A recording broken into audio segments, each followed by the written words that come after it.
Have you ever had that moment that punched you right in the heart? One where you said, wow, this is bigger than me. Well, I had one of those moments, and when it happened, I knew I had to do something. And that something was going to be teaching my future children my mother tongue. No matter how awkward it got, no matter how exhausting it is or it will be, no matter how funny, no matter how old school it looks in this modern world, no matter how lonely it is, I knew I had to teach my children our mother tongue or our ethnic language. My children are born in Canada. I'm an immigrant from Uganda. I speak Runyankore Ruchiga. That's our ethnic language. I have successfully taught my children our ethnic language. And today I want to tell you what exactly happened and why it changed everything. And trust me, if you're a parent raising bilingual children or even thinking about it, this story might feel too familiar. Before we go further, I would like to let you know that I have a community that you can join of like-minded parents who want to raise their kids to be bilingual, parents who want to teach their children the ethnic language. I will leave the link to join the community in the description of this video. Joining is free. Feel free to click the link and join the community. Now, story time. In 2017, one of my friends had a baby. He named, like when you have a baby, your friends will ask you, oh, so what's the name of the baby? So one of the things, when I asked him, what is the name of the baby? He told me 2 English names, just like he would say, James Marcus, let's assume. And I'm like, oh, wow. And that friend of mine is from our culture, we speak the same language. So I'm like, why aren't you giving the child our local name?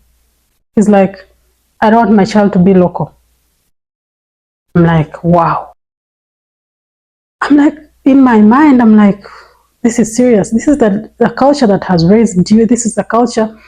We are even speaking in that same language as we communicate this, but you don't want your child to be local? You call our language local? Now, next, we were in that age of, having babies. So now my other friend also had a baby. And he also didn't give his children our local name. I was like, so why have you chosen to give only those names, like with no cultural name or traditional name, or you just give him James Marcus? I'm like, why? He's like, I don't want my child to be segregated upon when they are older because of just a name. So that's why I'm choosing to give them only English names so that no one will segregate against them, because English is universal, right? His point sounded like, okay, like, yeah, he's right, because back where I come from, they segregate against you because of a name. Some cultures are taken to be more than others. So if you're a culture that is less, you always look down upon in society. It just happens. I don't know why, but it happens. It's not nice, but it happens.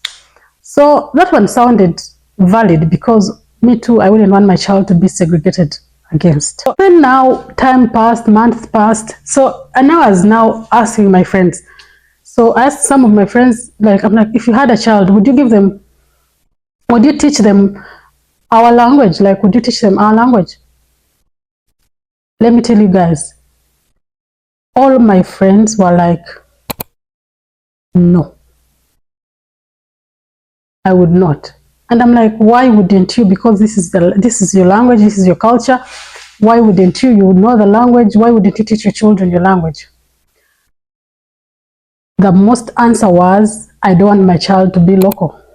And next to that was, our language is not really useful. Where would it take you in the world? It will not take you anywhere. So you rather learn English that is going to take you places. That is true somehow, but I would like to disagree, because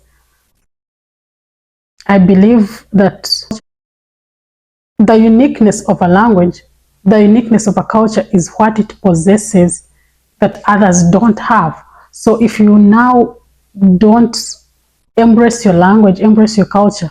That is the only way you're different from the rest. If you're from a culture that you know nothing about, that you don't even have any culture, like you don't relate to the culture in any way, how will people distinguish you from the rest?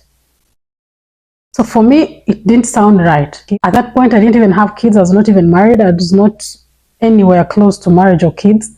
But it's from that moment I knew I had to teach my children our ethnic language, because I wanted my culture to be passed down onto our children. I don't care where I would be. I don't care who I will have the children with. I knew deep in my heart that my language has to be taught to my children. And now, fast forward, I migrate. I live in Canada. I have my kids in Canada. And now in Canada here, they speak English and French. 99.9% of the language here, it's English. So it's really hard to be able to sneak in your other language with an environment that is 99.9% speaking English. However, I know myself. If I put my heart to something, I do it. I told myself I would teach my children our ethnic language, even if I'm raising them anywhere in the world. The emotional realization is the language of our ancestors. This is the language that raised me. This is the language that has been passed down on to generations. Like, I cannot let that die. No, I also have to pass it down to the next generation that is coming after me. At that time, I didn't have children, but I realized something. Like, young people my age had given up on teaching their children our ethnic language because they wanted to teach them the cool language, which is English. They wanted cool kids. Cool kids speak English. Cool kids don't speak local languages. But I thought about it and I was like, which 30-year-old would you like to relate with? Do you prefer one who knows 2 languages or one who knows just 1? If you're from my culture, let's say, and you meet me, I speak our language. Would you meet me, I speak our language, and you meet another person who doesn't speak our language? Who would you relate to most?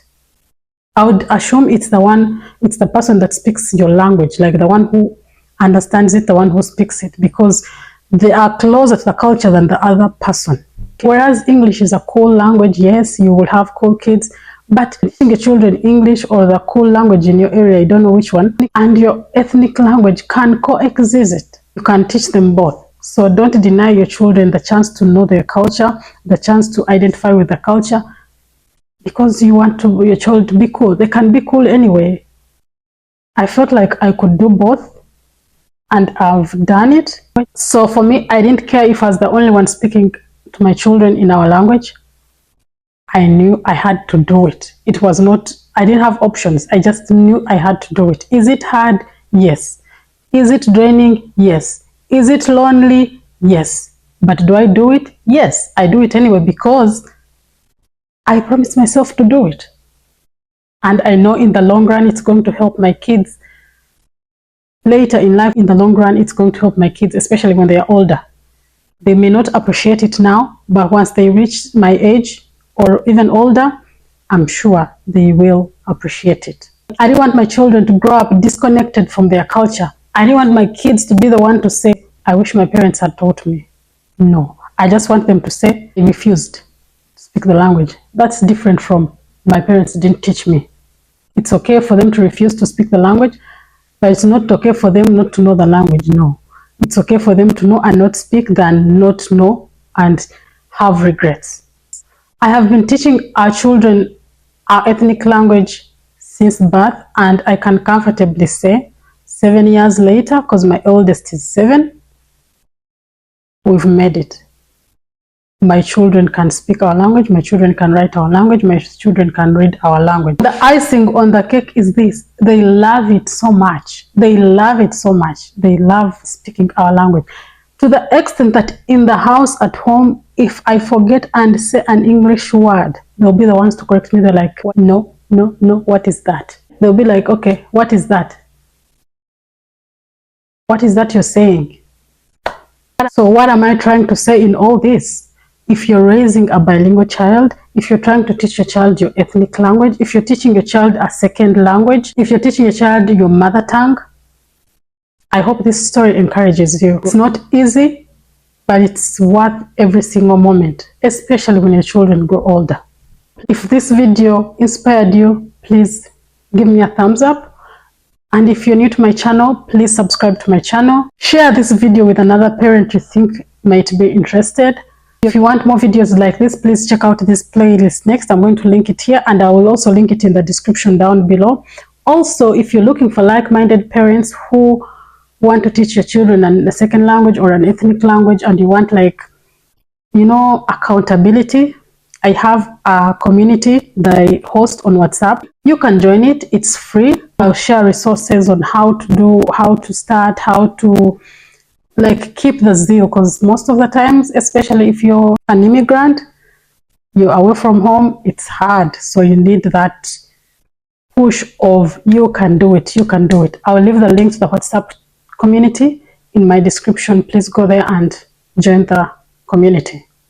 Also, guys, I'm releasing an ebook soon about how I taught my kids our ethnic language and how you can do it too. It will be a step-by-step guide with everything in it, with how I made it, what I do every day, what I do every month, what I do every week, like step-by-step guide on how I did it. It will be an ebook. I'm working on it. So if you want to be the first one to know, again, join that WhatsApp community. It's free, and I'll see you there. Otherwise, thank you guys for watching. See you in my next video. Bye.